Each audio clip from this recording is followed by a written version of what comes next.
The war is over. Surrender. They're hunting us. Liquidate them all. They're still hunting us. Even now. Liquidate the remnants. Courage doesn't always mean winning. Sometimes it just means refusing to lose.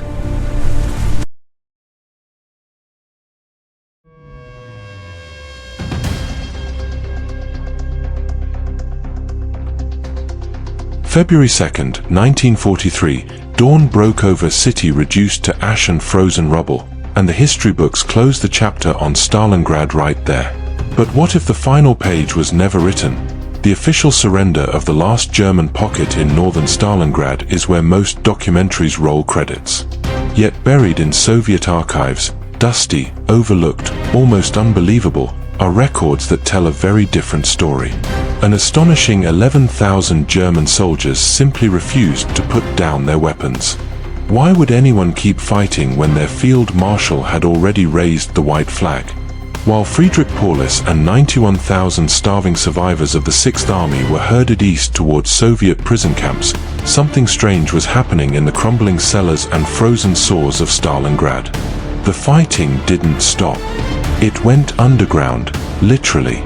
For weeks after the official end, the Red Army was still mounting full-scale military operations inside their own conquered city. Their objective? To locate and, in their chilling phrase, liquidate counter-revolutionary elements. Historians have largely ignored this forgotten final act. But 11,000 men don't just vanish from the narrative without leaving shadows behind. Here's what makes their story so extraordinary. By the summer of 1942, Hitler's Eastern campaign looked unstoppable. The German war machine had smashed through Soviet defenses from the Baltic to Ukraine. Moscow had been threatened. Leningrad was under siege. And now the Führer set his sights on a new prize, one bearing Stalin's own name. What could possibly be worth throwing an entire army into a city-sized meat grinder? The answer was black gold.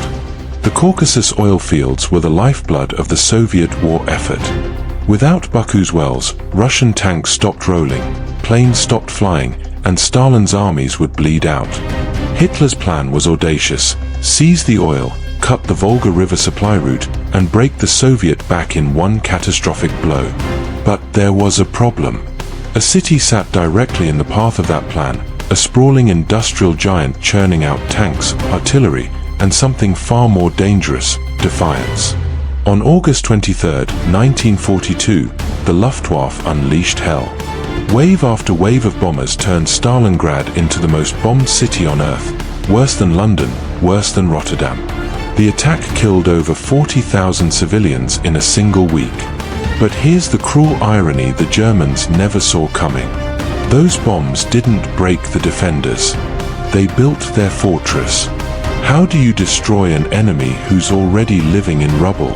Every collapsed apartment block became a bunker. Every shattered factory floor turned into a killing zone. German tanks couldn't navigate streets clogged with debris. Stukas couldn't bomb what was already leveled. The Luftwaffe had accidentally created the perfect defensive terrain, an urban jungle where the Soviet soldier, fighting for every brick, suddenly had the advantage. The battle deteriorated into something primal. Not the sweeping tank battles of 1941, but room to room, floor to floor, knife to throat warfare. The railway station changed hands 14 times in 6 hours. A grain elevator held out for 2 months. Pavlov's house, a single apartment building, was defended by a platoon for 58 days against waves of infantry and tanks. By November, the Germans had clawed their way to 90% of the city. They could see the Volga. They could almost touch victory. But their fingers were bleeding out. The 6th Army had lost 60,000 men, 15,000 of them dead. And then came the wolves.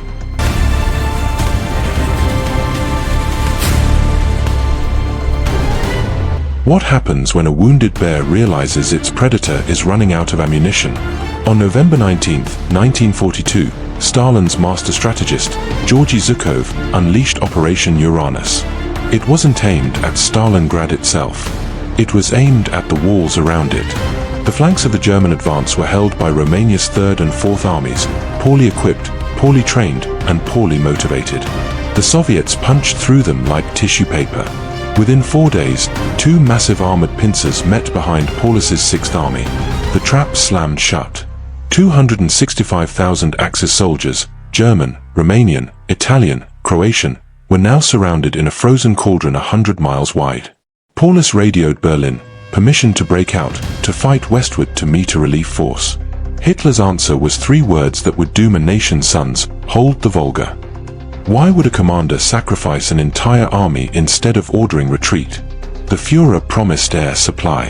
Hermann Göring, with his characteristic arrogance, swore the Luftwaffe could deliver 500 tons of supplies daily. Reality delivered something far crueler. At its peak, the air bridge managed barely 100 tons. Some days, nothing got through at all. December brought Field Marshal Erich von Manstein and Operation Winterstorm, a desperate relief attempt that got within 30 miles of the pocket. 30 miles. From inside the cauldron, Paulus could see the flashes of German artillery. But he never ordered his men to fight toward those guns. Hitler's order held. The 6th Army stayed shackled to Stalingrad. By January, the situation had spiraled into apocalyptic starvation. Soldiers ate their horses, then their dogs, then, in the darkest corners of the frozen city, whispered rumors spoke of worse. The daily ration fell to 3 ounces of bread. Ammunition ran dry. Medical supplies vanished. 18,000 wounded lay untreated in cellars, their gangrenous limbs rotting in the darkness. But still, the Germans fought. Why? What terror is worse than dying in a frozen sewer? The answer is 3 letters: Gulag. The German soldier in 1943 knew exactly what awaited him in Soviet captivity. He had seen the photographs, heard the stories, maybe even participated in the atrocities that had guaranteed Stalin's vengeance. The Wehrmacht had treated Soviet POWs with unfathomable brutality. Over 3 million Red Army soldiers starved, shot, or frozen to death in German camps in 1941 alone. Now the debt was coming due, and the collectors were already sharpening their knives. On January 31, 1943, the 10th anniversary of Hitler's rise to power, the Führer promoted Paulus to Field Marshal. No German officer of that rank had ever surrendered. The implication was unmistakable: take your own life, or fight to the last bullet. Paulus chose door number 3. The southern pocket collapsed that same day. Soviet soldiers found the newly promoted Field Marshal in the basement of the Univermag department store, huddled with his staff.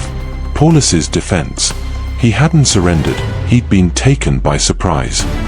The excuse was so flimsy it insulted everyone who had died waiting for his orders. What do you say to the ghosts of 40,000 men when you survive and they don't? But here's where the story twists in a direction most history books never explore. When General Karl Strecker surrendered the northern pocket on February 2nd, the battle was declared over. The world moved on. The newspapers printed their victory headlines.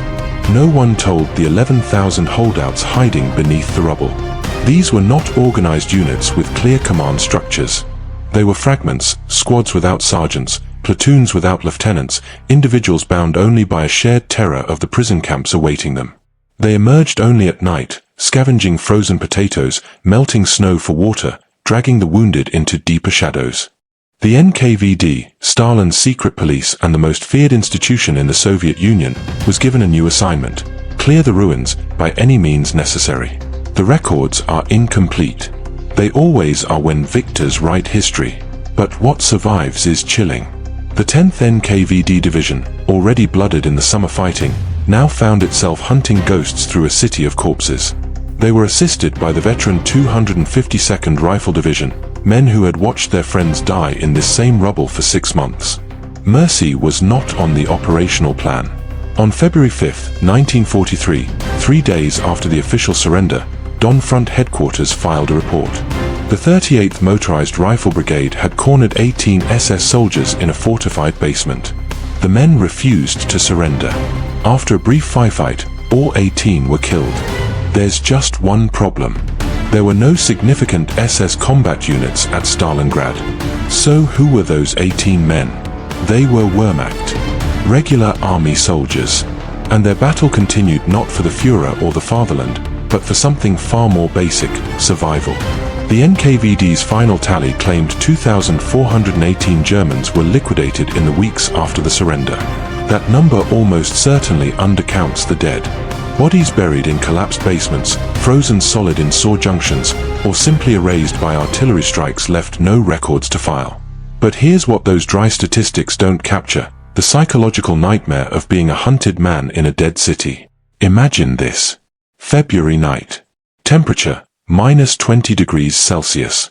You haven't eaten in 3 days. Your rifle has 7 bullets left. Somewhere above you, boots crunch on frozen snow, NKVD patrols fanning out in grid patterns, methodically searching every collapsed building, every blasted-out storefront. You hear them stop. A door creaks open. Flashlight beams sweep the darkness above your hiding spot in the sewer. You press yourself against the freezing brick, willing your heart to stop pounding because they might hear it in the silence. How long can a man live like that before he'd rather take his chances in a prison camp?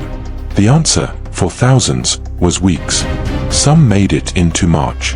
A directive sent in March 1943 from the NKVD's district department reveals the final, desperate chapter. German stragglers weren't just hiding in the city anymore. They were trying to walk home, westward, toward German lines hundreds of miles away.